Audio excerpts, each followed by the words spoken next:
Shalom.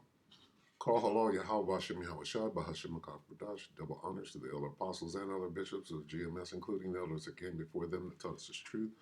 Shalom and salutations to all the brothers that pushing the word of truth and in sincerity, the hopeful elect tabernacle of David. To the Akwat that are listening and learning, being a pillar of rest. The 144,001 the hopeful elect of Israel Salakia. I'm the brother Yahshua. I'm back with the WW3 Daily Update. Shalom and salutations to you as well. This is actually War and Rumors of War Tuesday. I didn't think about that, so maybe we'll do that tomorrow. But today we're going to start right here, 2nd Ezra 15 and 14. Woe to the world and them that dwell therein, for the sword and their destruction draweth not, and one people shall stand up and fight against another, and swords in their hands. For there shall be sedition among men, and invading one another. They shall not regard their kings nor princes, and the course of their actions shall stand in their power. A man shall desire to go into a city, and shall not be able. For because of their pride the city shall be troubled, the houses shall be destroyed, and men shall be afraid. A man shall have no pity upon his neighbor, but shall destroy their houses with the sword, and spoil their goods because of the lack of bread, and for great tribulation. Okay? And that's going on where? You think them Gazans ain't breaking into their neighbor's house talking about, look, dude, this is about food right now. All right, to make matters worse, as the genocide is being genocided on them, there's other things going on. You don't think that they're, hey, when people are starving to death, which is a method that they're using down there, right? You start doing what is necessary, what you believe is necessary at that time when you're not even in your right mind. Your body starts, the flesh starts telling you to do things to feed the flesh. So anyway, this is the Open-Minded Thinker channel. 2 hours ago, viral Palestinian scholar crushes IDF spokesman live on TV in Washington, D.C. This is epic. I watched a good portion of this, and I didn't see that at all. So we're just going to play a little of this. He's going to describe the conditions on the ground in the strike zone. I don't know what to call it, the genocide zone. Let's watch. Physician and activist Mustafa Barghouti recently utilized his visit to the United States to expose what he described as the deceptive narratives propagated by the Israeli government regarding the situation in Gaza. Barghouti's mission was to unveil the harsh realities faced by the residents of Gaza, particularly the use of starvation as a weapon to subjugate the innocent population. Barghouti pointed to a panel of United Nations independent experts who have accused Israel of orchestrating a campaign of starvation and genocide in Gaza. He argued that Israeli Prime Minister Benjamin Netanyahu's actions are part of a deliberate strategy to escalate the conflict and systematically starve the Gazan population. According to Barghouti, this approach is a calculated attempt to decimate the human population of Gaza, which he sees as a gross violation of human rights and international law. Barghouti's forceful denunciation comes in the wake of intensified Israeli attacks on Gaza, despite Palestinian resistance groups signaling their willingness to engage in a ceasefire that could lead to a permanent cessation of hostilities. Contrary to global expectations of a reduction in military activities by Israel's Defense Force, IDF, the situation has worsened. On the eve of the anticipated ceasefire agreement, this was a couple of days ago. Okay, that's how new and fresh these wounds are. Right, here comes, we're going to discuss ceasefire. When they do that, they send out a couple of planes hours before the talks, and there are no talks after they send out a couple of planes. IDF launched one of its deadliest airstrikes in central Gaza, killing scores of refugees, women, and children. If you're turning 65... So lucky. So, it's just more of the same. It's not going anywhere, right? It's going to escalate and culminate. And children, thereby undermining the fragile peace efforts. As mediators convened in Qatar to discuss the contours of the ceasefire deal, the government media office, GMO, in Gaza reported a particularly brutal 48-hour period during which 320 Palestinians were killed or wounded. Healthcare. That's that peace and safety clause right there. When they shall say peace, oh, well, let's talk about this. Let's have a negotiation. Right when peace and safety is said, here comes that sudden destruction. They send out a couple. Now, ultimately, that's the Most High, Yahweh Shem Yahushai, doing that from the top down. When they shall say peace and safety, I'll control that mind and get them to do something completely contrary to peace and safety. It's called sudden destruction. Officials in Gaza have reported that many victims arrived at hospitals with third-degree burns caused by thermal bombs, which are internationally banned.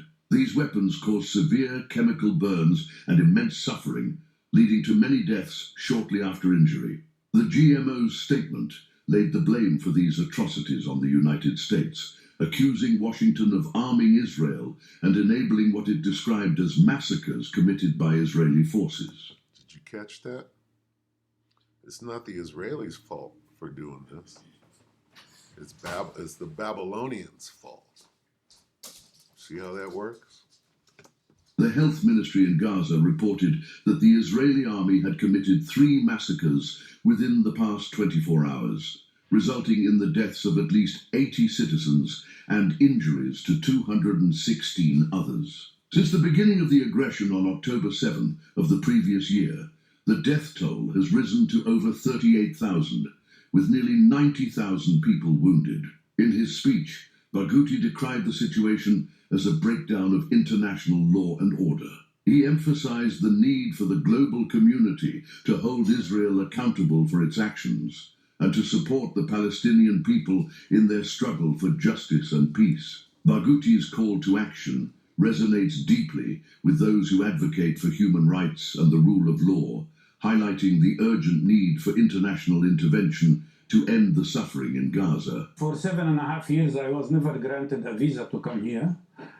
So I don't know, by a strike of luck or because there was so much pressure from the Palestinian community here, which invited me to come and speak to them. And that was the main purpose of my visit here, to speak to Palestinian activists, to Palestinian community in the United States. I got a one-entry visa and I decided to use it. And I am also trying to meet as many legislators as possible, as many people in the media and in other to alert them to what's happening in Gaza and to mobilize every possible resources to help the steadfastness of the people of Gaza, but also to stop this terrible aggression. My message to those who are meeting in Washington is very clear. You're playing with fire. What's happening in Gaza is showing the whole world that there is no international law anymore, that there is no respect whatsoever anymore for the so-called human rights. All your talks about human rights and democracy and all your talks about international order are out of the window. They mean nothing now when the whole world sees that Israel is enjoying the utmost amount of impunity, the utmost amount of support while it is committing this terrible massacre. $20 billion of military aid from your administration, the American administration, from your taxpayers, to those who are committing now 3 war crimes in parallel: genocide, ethnic cleansing, and collective punishment, including starvation of children and women and civilians. Who gave Adolf Schicklgruber money?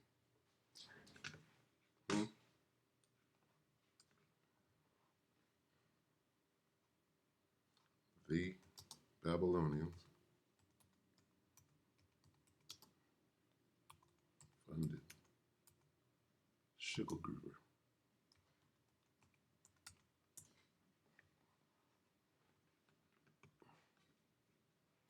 Famous American icon that funded the Nazi Party. Yeah.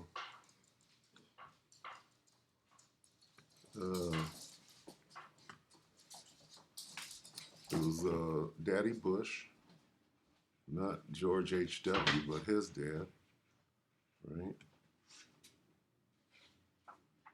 Bush Harriman. Okay.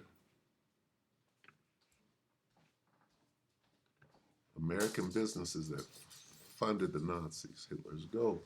So, who is funding, right? The Ukrainians, who are the Nazis, by the way. Same thing. Who's funding the Israelis? That would be the Babylonians. Nothing's different here. It's the same thing. Okay.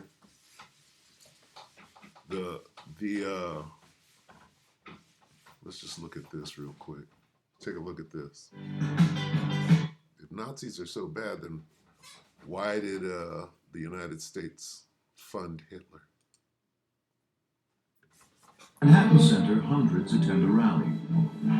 Tonight's speaker is a famed aviator and American hero, Charles Lindbergh. Lucky Lindy, let's start this. At the Manhattan Center, hundreds attend a rally.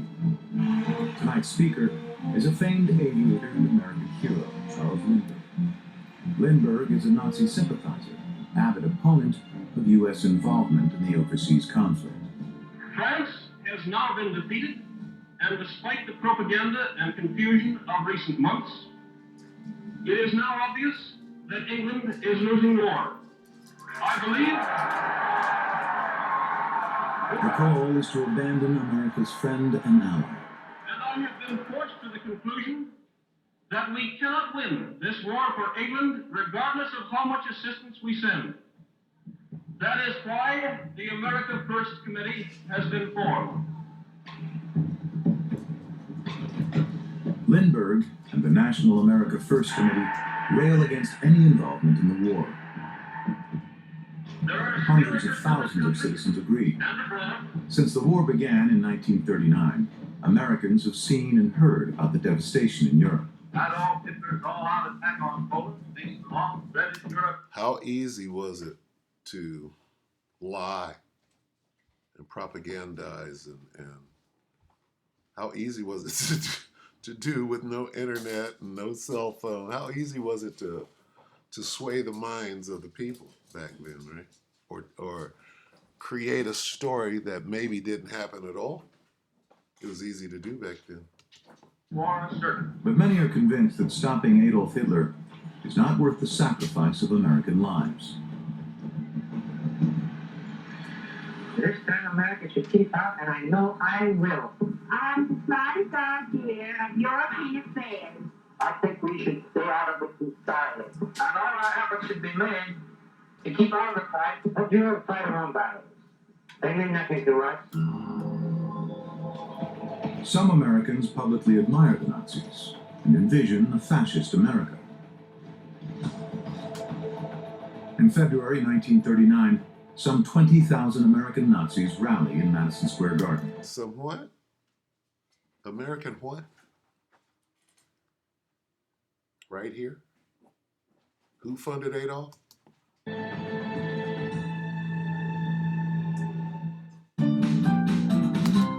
And you know Smithsonian ain't gonna do nothing but hide the truth, right? How about this? Let's get direct about it. Prescott Bush and Averill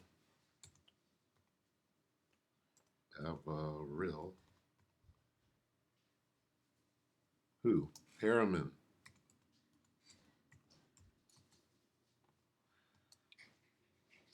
Funded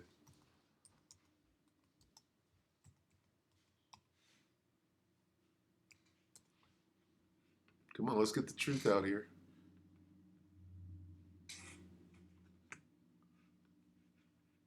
The business leaders who funded Hitler's election campaign. Just the election campaign, nothing else. Not the uniforms or the guns.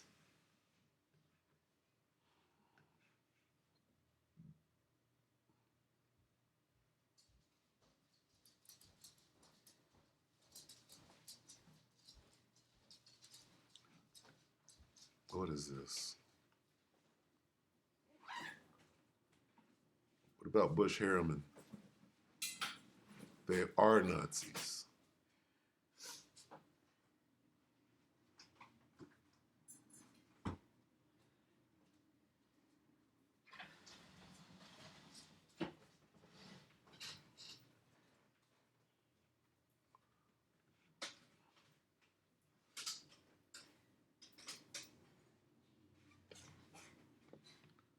Prescott Sheldon Bush 10 shocking and scandalous revelations.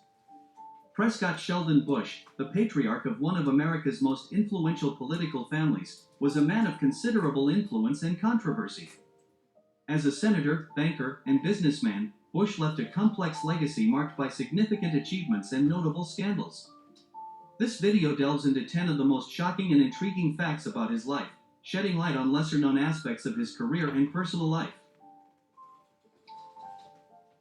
Fact number 1. Early life and family dynamics. Prescott Sheldon Bush was born on May 15, 1895, in Columbus, Ohio, to Samuel Prescott Bush and Florence. I'd rather not go through all of that. And it has remained a topic of historic.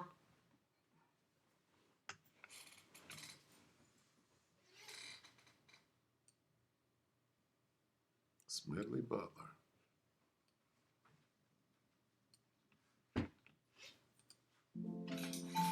Number 2.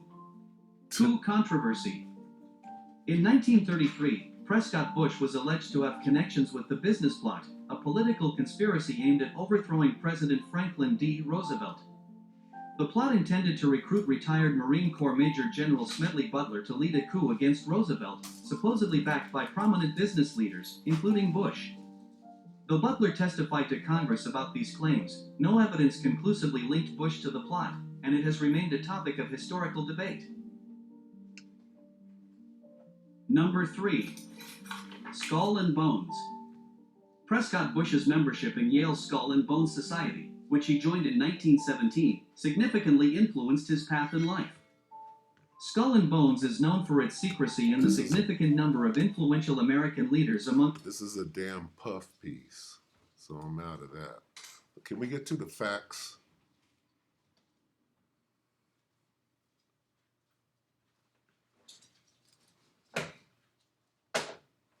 So they're hiding shit. How were they able to successfully hide this for so many years? See, people don't even know that right now.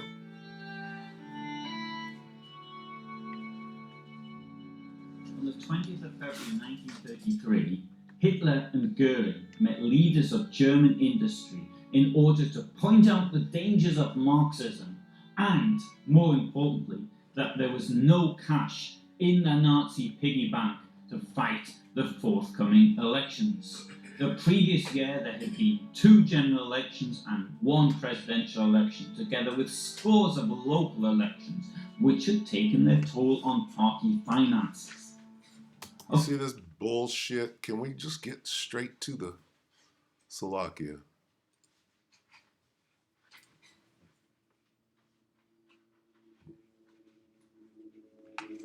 Bear with me for a moment. Let's type that into, let's see. Bush Harriman. I might be spelling it wrong, and they'll take full advantage of it. Funded Hitler. Let's just get it out there.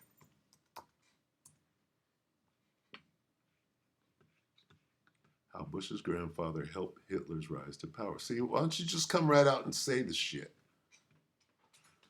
Bush's grandfather linked to bank with ties to Nazi funding. Just get straight to it. The Holocaust and Bush's family fortune. The Bush Bank helped the Thesens make the Nazi steel that killed Allied soldiers. Come on. Harriman, Harriman, in the Second World War. Bush was a Nazi sympathizer. The money came from here. All right? He was determined to make money either way the war turned out. Yeah. All wars are bankers' wars.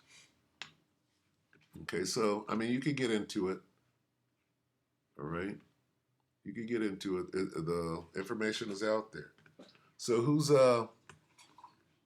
funding this? Who's funding the Israelis? Right? Who's funding this whole psyop going all the way back? Right? Well, the devil is. It's a psyop. All right? And it's going to be thwarted. Right? And I'm going to show you how. And then we'll close this. So lock it for going for 2. This is Revelation 19. What's going to happen?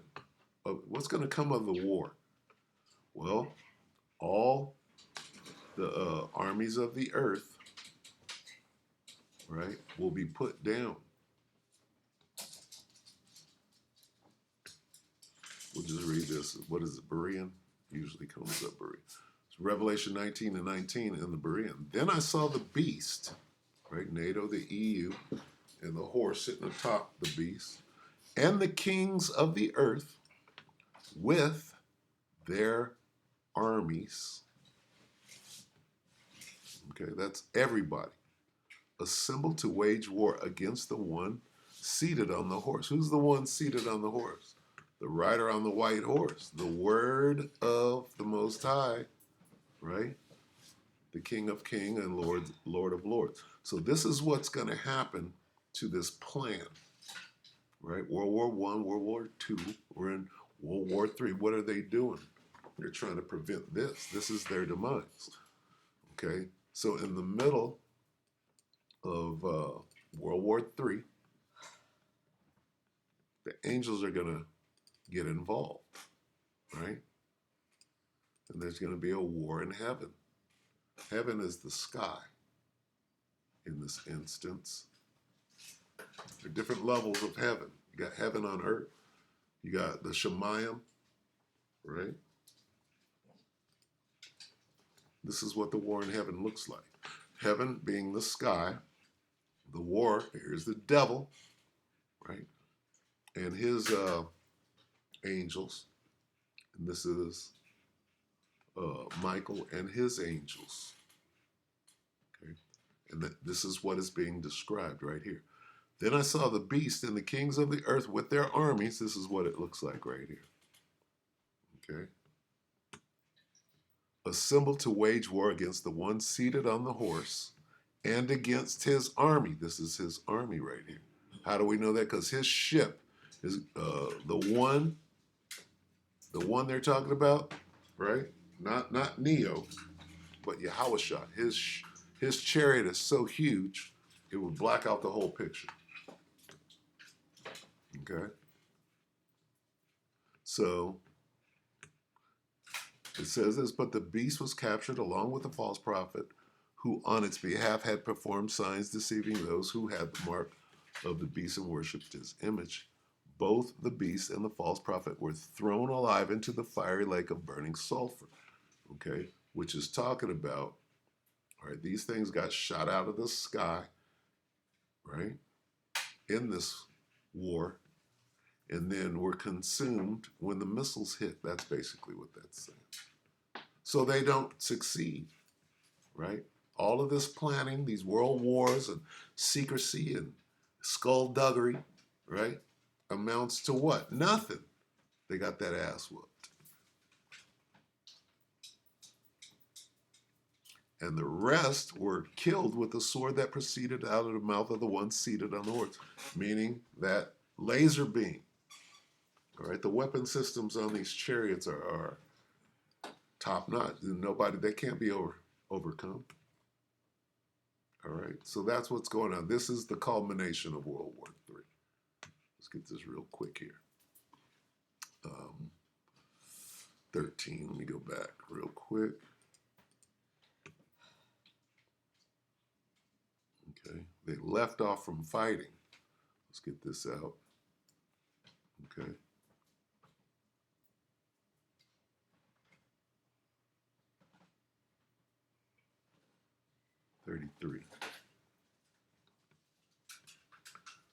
Second Ezra 13 and 33, and when all the people hear his voice, that's that laser beam, every man shall in their own land leave the battle, meaning their own country, right? Leave the battle they have one against another. That's World War III. Okay? You got all these different countries fighting against each other, right? It says they will leave the battle they have one with another to fight this battle. When they see these things come out of the fourth dimension, there's, oh shit, we got to stop. And then we got to stop and join together. right? Gathered together. An innumerable multitude, all the armies of the earth, shall be gathered together as thou sawest them, and they're going to be willing to come and overcome the angels and Yahushua by fighting. They're going to stop the war, World War III, and then they're going to focus their sights on the angels and Yahushua. That's what's being said right here. That's what's being said right here. Salakia. Okay. Then I saw the beast and the kings of the earth with their armies assembled to wage war against the one seated on the horse. Well, they're going to be fighting each other before this happens. It's called World War III. And then World War III will be interrupted, and all the kings of the earth are going to say, hey, stop fighting, ceasefire, nigga. What's that? Oh, nigga, you know what that is. You know it's coming. All right? So that's it. All right, that's what all of this is going to culminate in, right? All these wars and clandestine, you're not telling the people what's really going on. You're just trying to deceive everybody to the very end, and it's not going to work. So anyway, with that, we'll close there. We hope that the elect were edified, you brothers and sisters. Shalom.